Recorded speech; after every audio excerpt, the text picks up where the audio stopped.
Okay, so till now we अभी तक हमने देखा है कि कैसे आप कोई एरिया को आइडेंटिफाई करते हैं। सबसे पहले अपन ने यूज़ किया था गोल का डेटा सेट। गोल के डेटा सेट से आपने इंडिया को फिल्टर किया, देन इंडिया की फिल्टर्ड इमेज से आपने फिल्टर किया स्टेट को जो कि राजस्थान है, देन राजस्थान की इमेज से आपने फिल्टर किया जोधपुर को जो कि डिस्ट्रिक्ट है। गोल की अलग अलग लेयर्स होती है, adm 0 country, adm 1 state, adm 2 district. Then आपने जो भी फिल्टर्ड किया था उस डेटा की आपने एक लेयर क्रिएट कर ली जो कि कुछ ऐसी दिखती है। इसका कलर आपने रेड मेंशन किया था और उसका लेबल दिया आपने जोधपुर, जो एज इट इज़ आपको यहाँ शो होगा। देन हमने सेंटिनल-2 की डेटा सेट को लोड किया।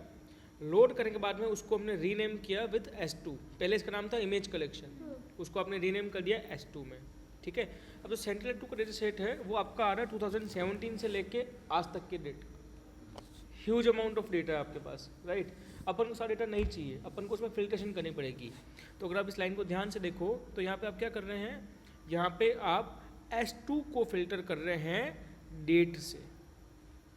अब आपके पास टोटल 10 डेज की इमेजेस है बट पूरे वर्ल्ड की। इन 10 डेज की इमेजेस को आप फर्दर फिल्टर कर रहे हैं बाउंड से, एरिया के बाउंड से। और एरिया क्या आपका जोधपुर, जो आपने गोल से शेप निकाली थी ना, ये जोग्राफिकल बाउंड्री निकाली थी, इससे आप फिल्टर कर रहे हैं। ठीक है, अब आपके पास पास्ट 10 डेज का डेटा आ चुका है, कहाँ का, जोधपुर का। ठीक है, अब कॉमन सेंस की बात है, जब 10 डेज का डेटा लेंगे तो हो सकता है कि आपके पास मल्टीपल इमेजेस हो, बट मल्टीपल इमेजेस पे आपको काम नहीं करना, आपको सिंगल इमेज चाहिए। तो आपने क्या किया, उन सारी इमेजेस का मीडियन निकाल दिया। उन सारी इमेज का क्या किया आपने, मीडियन निकाल दिया। क्लिप को मैं अभी समझाऊंगा वापस, क्लिप का क्या मतलब है। देन आपने विजुअलाइजेशन पैरामीटर बनाए, जैसे कि अपन देखा था 13 डिफरेंट बैंड्स होते हैं आपने, और अपनी आईज जो है at a time maximum 3 bands को अंडरस्टैंड कर सकती है। तो आपने क्या किया, अलग अलग बैंड कॉम्बिनेशंस बनाई। 432 stands for natural colour, 843 stand for colour infrared, near infrared combination. उन सारी कॉम्बिनेशंस को आपने यहाँ पे लोड कर लिया। जैसे अगर आप चेक करेंगे तो यहाँ पे विज पैरामीटर है, यहाँ पे विज पैरामीटर NIR है। तो आप देखेंगे तो ये है आपका नेचुरल कलर और ये है आपका नियर इन्फ्रारेड। नियर इन्फ्रारेड की खास बात क्या है कि यहाँ पे आपको वाटर बॉडीज बहुत क्लियरली आइडेंटिफाई होती है। जो आपका डेंस वेजिटेशन वाला एरिया है वो आपको डार्क रेड कलर में दिखेगा, और जो लाइट एरिया है वो लाइट वेजिटेशन या फिर बैरन लैंड भी आप उसको बोल सकते हैं। ठीक है, हम देख लेते हैं यहाँ पे फिल्टर को। फिल्टर क्यों किया आपने, अगर अपन फिल्टर ये सॉरी क्लिप को, अगर आप क्लिप नहीं करते हैं, आप इसको रन करके देखिए, बिना क्लिप किए केवल मीडियन इमेज को आप रन करके देखिए क्या होगा। ऐसा होगा कि जो भी इमेजेस इस एरिया से इंटरसेक्ट कर रही होगी, सैटेलाइट आपके स्ट्रिप बाय स्ट्रिप काम करती है, ये स्ट्रिप ली, ये स्ट्रिप ली, ये स्ट्रिप ली, ये स्ट्रिप ली, जो भी इमेजेस उस एरिया के इंटरसेक्ट कर रही होगी वो सारी इमेजेस आपके लोड हो जाएगी। देखो, बट आपको उस पूरे एरिया पे प्रॉपरली कट करना था, क्लिप करना था, इसलिए आप क्लिप यूज़ करते हैं। क्लिप का मतलब समझ में आया।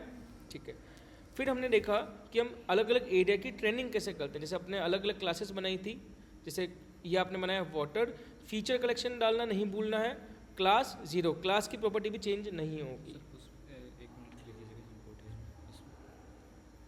ये जो फीचर अगर सिर्फ सिलेक्ट नहीं करना, आपको कलेक्शन बनाना है ना, आपको मल्टीपल क्लासेस को मर्ज भी करना है फ्यूचर में, इसलिए आपने क्या किया, क्लास बनाई और उसको 0 किया।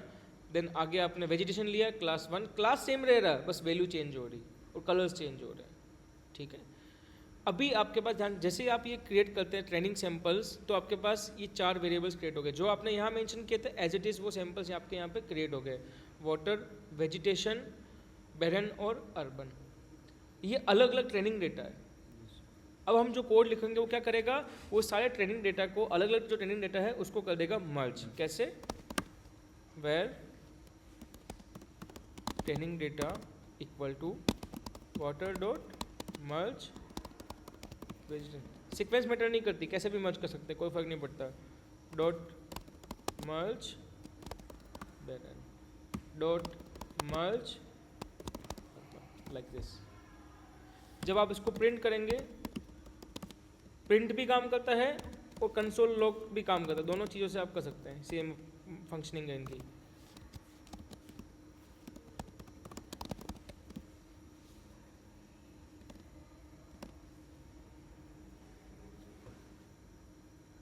देखो फीचर कलेक्शन आ गया, 38 सैंपल्स टोटल आपके पास, देखिए 15, 8, 9, 6 टोटल कितने हुए 38 सैंपल्स का डेटा आ गया।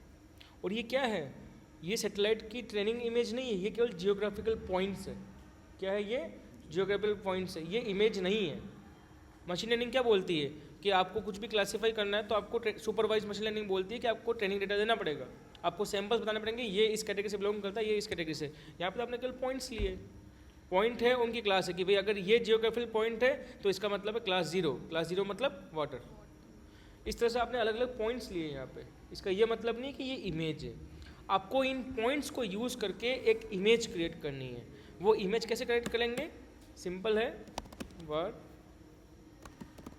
Input equal to main image क्या थी सैटेलाइट वाली अपनी, area filtered image.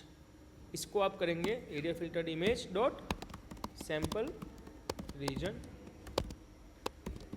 Sample region एक गूगल अर्थ इंजन का एक फंक्शन है, प्री डिफाइंड फंक्शन है। इस सैंपल रीजन में आप कुछ चीज़ें पास करेंगे। सबसे पहले आप पास करेंगे आप इसमें कलेक्शन, कौन सा कलेक्शन पे आपको सैंपल इमेज क्रिएट करनी है। कलेक्शन क्या बनाया आपने, ट्रेनिंग डेटा नाम से। देन आप क्लास पास करेंगे इसमें प्रॉपर्टीज। प्रॉपर्टीज हमेशा एरे के अंदर जाती है। प्रॉपर्टी क्या, जो आपने यहाँ पे इसको बनाते टाइम किया, जो प्रॉपर्टी सेट करी क्लास, अभी आपने एक ही प्रॉपर्टी बनाई तो आप सिंपल एक ही चीज़ पास करेंगे। Most important parameter scale. मान लीजिए आपने यहाँ पे पास किया 10, इसका मतलब क्या हुआ कि भाई ये तो एक पॉइंट था, इस पॉइंट, ये पॉइंट जैसे मान लीजिए आपका ये पॉइंट है, ठीक है, आपके इमेज में मिलियंस ऑफ पिक्सल्स है, बट ये पॉइंट तो केवल एक पिक्सल को रिप्रेजेंट करेगा। जब आप यहाँ पे स्केल 10 लिखते हैं, इसका मतलब क्या हुआ कि इस पिक्सल के सराउंडिंग 10 मीटर एरिया को वो उस कैटेगरी का मान के चलेगा। ये मतलब है आपका स्केल का। 30 लिखे हुए ज़्यादा बड़ा हो जाएगा, छोटी वैल्यू पे आपको काम करना है, ठीक है। अब एक प्रॉब्लम है, जो आपकी सैटेलाइट है 13 बैंड्स है उसके पास, यूँ समझिए कि 13 अलग अलग सेंसर्स है, ठीक है। बट क्या आपने कहीं मेंशन किया कि मेरे को कौन कौन से सैंपल्स पे, कौन कौन से सेंसर्स पे ट्रेनिंग करना है मेरे डेटा सेट को, ये मेंशन नहीं किया, तो ये भी आपको मेंशन करना पड़ेगा। आपको मैं डिसाइड करना पड़ेगा कि मुझे कौन से बैंड्स लेने हैं। तो मान लीजिए आपने फाइनलाइज किया कि मेरे को लेना है जी B4, B3, B2, B8, कोई से भी कॉम्बिनेशन ले सकते हो, B1। जितनी ज़्यादा लोगे उतनी ही आपकी एल्गोरिथम कॉम्प्लेक्स बनती जाएगी। मे बी वो अच्छे से काम करे, मे बी अच्छे से काम ना करे, ओवरफिटिंग भी हो सकती है। तो आपको एक स्वीट स्पॉट लेके चलना पड़ेगा इसके बीच में, ठीक है। बैंड्स लिए, इन बैंड से मुझे इमेज बनानी है, ठीक है। तो कैसे बनाऊंगा, var selected image equal to main image क्या सेलेक्ट की आपकी, ये वाली, डॉट सेलेक्ट, क्या सेलेक्ट करना है, ये बैंड्स। जो आपकी मेन सैटेलाइट की इमेज थी ना, जो आपने यहाँ पे फिल्टर करके बनाई थी एरिया फिल्टर्ड इमेज, यहाँ से इसमें से कौन से बैंड्स चाहिए आपको, केवल ये बैंड्स मेंशन करने हैं, और ये आपकी होगी सेलेक्टेड इमेज। इसको आप ये भी बोल सकते हैं इनपुट इमेज, ये वेरिएबल ज़्यादा सूटेबल लग रहा है। और इसको किससे रिप्लेस कर देंगे आप, इससे। ये हो गया आपका इनपुट वेरिएबल क्रिएट। इसकी वैल्यूज प्रिंट करके देखते हैं,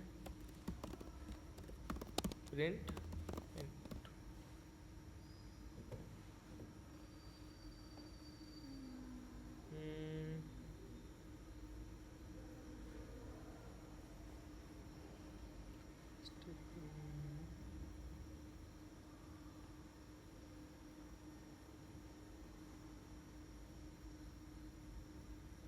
ओके।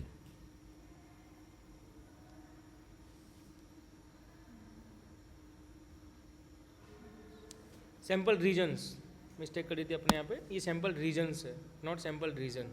मल्टीपल रीजन सेलेक्ट करें ना आप, इसलिए। अब इसकी वैल्यूज देखते हैं अपन,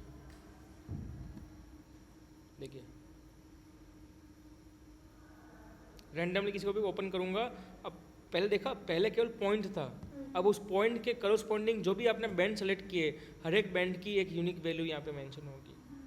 कहने का मतलब ये है कि जब मेरे पांचों बैंड अगर ये रिप्रेजेंट करे तो मेरी क्लास कौन सी हुई, 0। ये आपका क्या जाएगा, ये मशीन लर्निंग का ट्रेनिंग डेटा जाएगा। मेरे पांचों बैंड की वैल्यू अगर ये हो तो मेरी क्लास क्या है, 0। ये जाएगा आपका मशीन लर्निंग का एज ए ट्रेनिंग डेटा। यहाँ तक कोई डाउट समझ में आया? ठीक है। इसके बाद में जो नेक्स्ट वर्क है आपका काम है कि आपको एक्यूरेसी असेसमेंट करना है। एक्यूरेसी असेसमेंट के लिए अपन जानते हैं कि आपको डेटा को स्प्लिट करना पड़ता है। कुछ भी रेशो ले सकते हैं आप, चाहे 80-20 लें, 80% ट्रेनिंग 20% टेस्टिंग, 90% ट्रेनिंग 10% टेस्टिंग। आपको रेशो डिसाइड करना है, उस पर आपको स्प्लिटिंग करनी है। ठीक है। स्प्लिट करने के लिए मुझे, अगर आप उसको डेटा सेट को ध्यान से देखें तो यहाँ पे अगर आप देखोगे, पहले जो ये था यहाँ पे 38 एलिमेंट्स थे और 2 कॉलम्स थे। देखिए 2 प्रॉपर्टीज़ थी, क्लास और सिस्टम इंडेक्स। बट जब आपने ट्रेनिंग इमेज बनाई तो कॉलम आपका गायब हो चुका है। अभी यहाँ पे आपके पास 38 कॉलम लिस्ट आइटम्स तो है, बट यहाँ पे कॉलम्स 0 हो गए। बट स्प्लिट के लिए मुझे एक कॉलम ऐड करना पड़ेगा, मे बी ये वर्चुअल कॉलम, जो कि मेरी स्प्लिटिंग में हेल्प करेगा। उसकी वैल्यू जो है आइदर 1 हो सकती है या 0 हो सकती है। 1 रिप्रेजेंट करेगा ट्रेनिंग को, 0% करेगा आपका टेस्टिंग को, स्प्लिटिंग के पर्पज से आपको। तो उसका कोड बहुत सिंपल है, कैसे करोगे आप splitting? Var split equal to, कौन सा वेरिएबल पे आपने डेटा लिया? इनपुट वेरिएबल पे, है ना। Input dot random column. अब इसका मैजिक चेक करना। पहले यहाँ पे नंबर ऑफ ऑब्जेक्ट्स कितने दिख रहे थे कॉलम में? 0।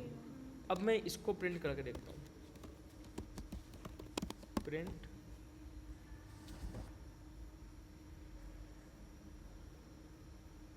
देखिए यहाँ पे कॉलम क्या आ गया, इसने ऑटोमेटिकली एक रैंडम कॉलम को ऐड कर लिया जिसकी वैल्यू एनी, कुछ भी हो सकती है, 0 1 कुछ भी हो सकती है। इसने बेसिकली एक कॉलम को ऐड कर दिया है। इस कॉलम का नाम क्या होगा? देखो नाम देखो, ऑलरेडी बाय डिफॉल्ट चोजन है। इस कॉलम का नाम है रैंडम। इसकी वैल्यू कुछ भी हो सकती है, सिस्टम ऑटोमेटिकली असाइन करेगा। इसकी वैल्यू जनरली किसके बीच में होगी? 0 और 1 के बीच में। अब ऑटोमेटिक इसकी जो भी इसकी वैल्यू है आपको डेटा सेट को स्प्लिट करना है। तो अब इसका कोड देखो, पहले कोड लिखता हूँ फिर समझाता हूँ हमको क्या मतलब है। Var training set equal to split dot filter, ये वाला वेरिएबल स्प्लिट जिसके अंदर रैंडम कॉलम ऑलरेडी डाल रखा है आपने, इसको फिल्टर करना है। किससे फिल्टर करोगे? E dot filter dot less than, L T मतलब लेस देन। वो सारा डेटा सेट दे दीजिए मुझे जिसमें रैंडम कॉलम की वैल्यू क्या हो? 0.8 से लेस हो। तो ये तो क्या होगा आपका ट्रेनिंग सेट। और testing set split dot filter E dot filter dot G T greater than, और यहाँ पे क्या लिखेंगे? रैंडम 0.2। इस तरह से आपने ट्रेनिंग और टेस्टिंग में इसको कर दिया स्प्लिट। इनको प्रिंट करके देखते हैं। सॉरी यहाँ पे भी 0.8 आएगा, 0.2। अगर मैं यहाँ पे LT यूज़ करता है ना तो यहाँ पे 0.2 करता, बट क्योंकि यहाँ पे ग्रेटर देन यूज़ कर रहा हूँ, मतलब लेस देन 80 तो यहाँ पे आ गया और ग्रेटर देन 80 यहाँ पे आ गया, तो यहाँ पे भी क्या आएगा आपका? 0.8 आएगा। अब इसको प्रिंट करके देखते हैं। Print training set and print testing set.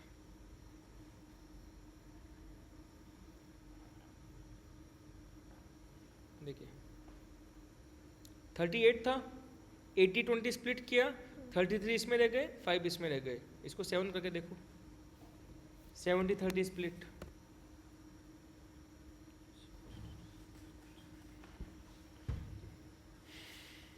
देखो 38 था, 29 इसमें रह गए, 9। इसने बेसिकली जो आपका ओरिजिनल डेटा सेट था उसको क्या कर दिया? स्प्लिट कर दिया। ठीक है। अब आपके पास स्प्लिट डेटा सेट आ चुका है। अब अपन इस पर अप्लाई करेंगे रैंडम फॉरेस्ट क्लासीफायर। कभी भी आपने नोटिस किया हो कि किसी भी चीज़ पे क्लासिफिकेशन अप्लाई करने से पहले हमेशा अपन उसका क्या करते हैं? मॉडल क्रिएट करते हैं। मॉडल क्रिएट करने के बाद में उसको हम ट्रेन करते हैं अपने एक्चुअल सैटेलाइट के डेटा सेट पे या किसी भी आपके डेटा सेट पे। तो सबसे पहले अपन मॉडल क्रिएट करने का कोड लिखेंगे। क्या है? बहुत सिंपल है। Var classifier equal to E dot classifier, earth engine dot classifier. Documentation में चाहिए, यहाँ पे चेक करो, आपका बहुत सारे अलग अलग तरह के क्लासीफायर्स मिलते हैं। Decision tree, support vector machine, minimum distance classifier, smile cart, smile gradient tree boosting, KNN, नेव बायस, रैंडम फॉरेस्ट, आप कोई सा क्लासीफायर यूज़ कर सकते हो। मैं अभी एग्जांपल के लिए यहाँ पे यूज़ करूँगा रैंडम फॉरेस्ट। इसका नाम क्या है? Smile random forest. ठीक है, ये आपने क्लासीफायर का ऑब्जेक्ट बना रहे हो केवल, यहाँ पे आप वैल्यूज आपने पास नहीं कराई। ये देखिए, इसका पहला पैरामीटर क्या है? Number of trees. फिर क्या है? वेरिएबल्स पर स्प्लिट। सारी वैल्यूज डालना कंपलसरी नहीं है, बाय डिफॉल्ट भी ये ले लेता है वैल्यूज। ठीक है, मैं यहाँ पे कुछ इसेंशियल वैल्यूज डालूंगा, जैसे कि नंबर ऑफ ट्रीज। लेट से मैंने यूज कर लिया 100, तो ये क्या हो गया? 100 ट्रीज वाला रैंडम फॉरेस्ट मेरा क्लासीफायर तैयार हो गया। इसको मुझे ट्रेन किस पे करना है? देखिए, ये तो बनाया आपने मॉडल, अब आपको उसको करना है ट्रेन। किस पे ट्रेन करना है? आप इसमें ट्रेन मेथड कॉल करेंगे, चेनिंग के साथ में ट्रेन मेथड कॉल करेंगे। ट्रेन मेथड किस पे करना है आपको? फीचर्स तो क्या लोगे आप? ट्रेनिंग सेट, ना कि टेस्टिंग सेट। ध्यान रखना यहाँ पे, ये मिस्टेक नहीं होनी चाहिए। ट्रेनिंग सेट पे ही तो आप मॉडल को ट्रेन करोगे ना, टेस्टिंग सेट से तो आप क्या करोगे? उसका एक्यूरेसी असेसमेंट करोगे। ठीक है, क्लास प्रॉपर्टी क्या आपकी? क्लास, जो कि आपने यहाँ पे सबकी क्लासेस जो दिखा था ना, ये इसको अगर लैंड कवर लिया तो वहाँ पे भी आपको लैंड कवर यूज करना पड़ेगा। ओके, और इनपुट प्रॉपर्टीज, इनपुट प्रॉपर्टीज क्या है? जो बैंड्स आपने यहाँ पे चूज किए थे। यहाँ से क्या हो गया? आपका क्लासीफायर तैयार हो चुका है। इसको प्रिंट करा के देखिए। अभी अगर क्लासीफायर तैयार हुआ है, मेरी क्लासीफाइड इमेज नहीं बनी है ना। देखिए, ये आपका क्लासीफायर तैयार हो चुका है। देखो, इसके कुछ प्रॉपर्टीज है, इनपुट प्रॉपर्टीज जो आपने मेंशन करी। क्लासीफायर का नाम क्या है? Random forest. Number of trees क्या है? 100। अब इस क्लासीफायर को यूज करके मुझे क्या करना है? मेरी क्लासीफाइड इमेज क्रिएट करनी है। तो कैसे करेंगे? Var classified image using RF। RF मतलब रैंडम फॉरेस्ट। ठीक है, आपकी एक्चुअल इमेज कौन सी थी जो आपने बनाई थी? आपकी इमेज थी ये वाली, जहाँ पे आपने ट्रेनिंग डेटा भी यूज़ किया था, सैम्पल रीजन। ठीक है ना, इनपुट डॉट क्लासीफाई। किससे क्लासीफाई करना है? इस क्लासीफायर से। इसको आप रीनेम कर दीजिए सिंपलिसिटी के, classifier RF random forest classifier से आपको इसको इमेज को क्लासीफाई करना है। अब प्रिंट कीजिए, इसकी वैल्यू क्या आती है। वैसे प्रिंटिंग करना सही नहीं है क्योंकि ये तो इमेज है, फिर भी देखते हैं प्रिंट करके क्या आता है।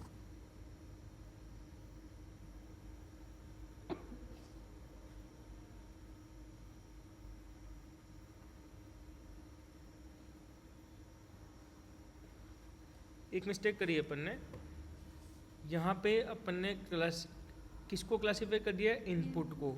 इसको क्लासीफाई नहीं करना था अपन को क्लासीफाई करना था इनपुट इमेज को, क्योंकि इनपुट को करेंगे तो क्या आएगा? केवल ट्रेनिंग सेट आएगा। आपको किसको क्लासीफाई करना था? इनपुट इमेज को। क्लासीफाई तो हो गया बट ये गलत था, तो आपको इनपुट इमेज को क्लासीफाई करना था। देखो, ये आपकी इमेज क्लासीफाई हो चुकी है। देखिए, ये इमेज आ चुका है। अब इसको एक्चुअल में चेक करना है ना, तो आपको क्या करना पड़ेगा? इसको मैप के लेयर में ऐड करना पड़ेगा। कैसे करेंगे? Map dot add layer. तो यहाँ पे आपने पास कर दिया इनपुट इमेज लाइक दिस। ठीक है,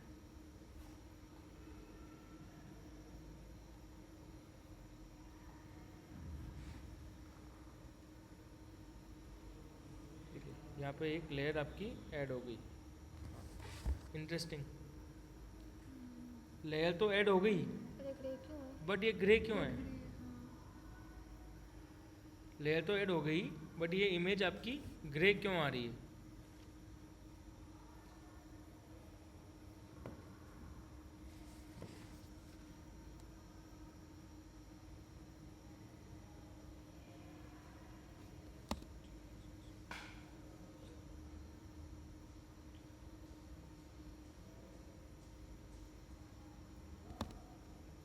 आपकी इमेज ग्रे इसलिए आ रही है कि आपने क्लासीफाई तो कर दी, जो भी आपने क्लासेस मेंशन करी होगी, बट वो कितनी क्लासेस में आपने क्लासीफाई किया आपने कहीं मेंशन नहीं किया। उसके कलर्स क्या क्या होंगे वो आपने मेंशन नहीं किया।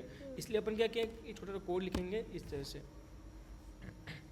वार classified RGB, red green blue, इसमें आप क्या पास करोगे? Classified image using RF। इसको विजुलाइज किससे कर रहे हो आप? मिनिमम 0। टोटल क्लासेस कितनी ली थी आपने? 4 क्लासेस ली थी, है ना? तो मिनिमम 0, मैक्सिमम 3, 0 1 2 3, ठीक है। और यहाँ पे आप पैलेट लेंगे, लैंड कवर पैलेट। पैलेट मतलब कलर्स।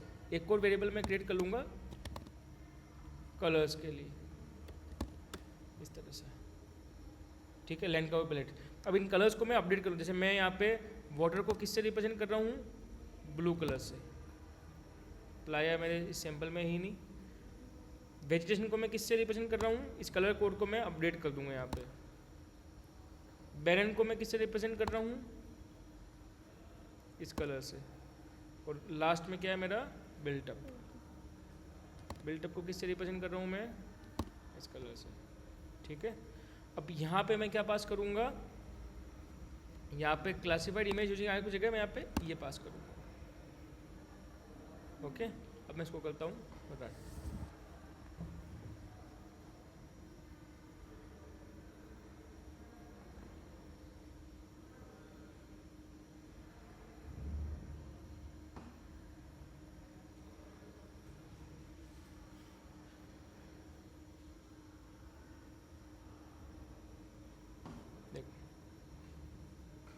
जो आपको मिलियंस ऑफ कलर्स दिख रहे थे ना,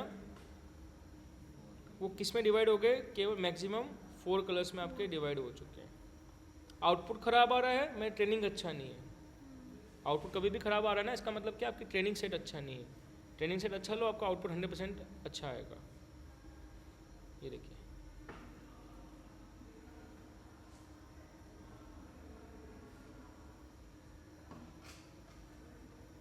देखो, ठीक है, बट इतना एफिशिएंट नहीं, इतना अच्छा आउटपुट नहीं। वाटर को ये बेसिकली क्लासीफाई कर ही नहीं पा रहा है, क्योंकि मेरा ट्रेनिंग इतना अच्छा नहीं था। बट आपको समझ में आया होगा कैसे मशीन लर्निंग यहाँ पे काम आ रही है, कैसे आपने जो सैम्पल डेटा लिया उसके बेसिस पे आपका चीज़ें क्लासीफाई हो रही है। आप इसको ये भी करके देख सकते हैं। आपको स्विचिंग देखनी है ना, इसको भी आप यूज़ करते हैं। जैसे मैं अगर कोई एरिया को चूज़ करके देखूँ, वैसे इस एरिया में वाटर भी बहुत ज़्यादा कम है, वो भी एक पॉइंट है। देखिए यहाँ पे मैंने वाटर के सैंपल्स गलत लिए थे काफ़ी जगह पे। जहाँ पानी नहीं था मैंने उसको बोल दिया कि भैया यहाँ पे पानी है, तो ऑटोमेटिकली मेरा रिजल्ट तो ख़राब आना ही है। तो मेन चीज़ क्या मैटर करती है यहाँ पे? पानी था अच्छा यहाँ पे, है ना। मेन चीज़ मैटर क्या करती है? आप कैसे सैंपल्स लेते हो।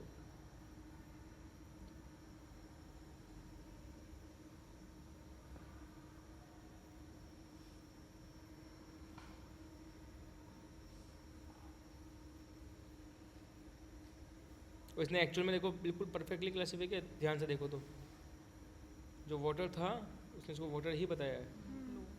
ये देखो, यहाँ पे भी हल्के से एरिया में वाटर है, उसने उसको वाटर ही बताया। अल्टीमेटली आप ये देखो, यहाँ पे भी वाटर था, उसने वाटर बताया। अल्टीमेटली आपका आउटपुट किस पे डिपेंड करता है कि कैसे आप अपने मॉडल को ट्रेन करते हो। जितने परफेक्ट सैंपल्स लोगे उतना ही आपका अच्छा आउटकम आएगा, ठीक है जी।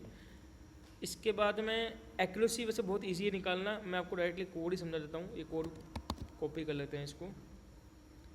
एक्यूरेसी से ज़्यादा जो नंबर्स निकलते हैं ना, नंबर से ज़्यादा इंपॉर्टेंट मैटर करता है इमेज कैसी बन रही है। आपको ज़्यादा उस पर फोकस करना है। टेस्ट रिजल्ट्स क्या थे आपके?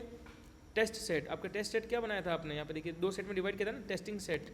ये था आपका टेस्टिंग सेट डॉट क्लासीफाई, और क्लासीफाई यहाँ पे पास कर दो। आपका क्या था क्लासीफायर? Classified images using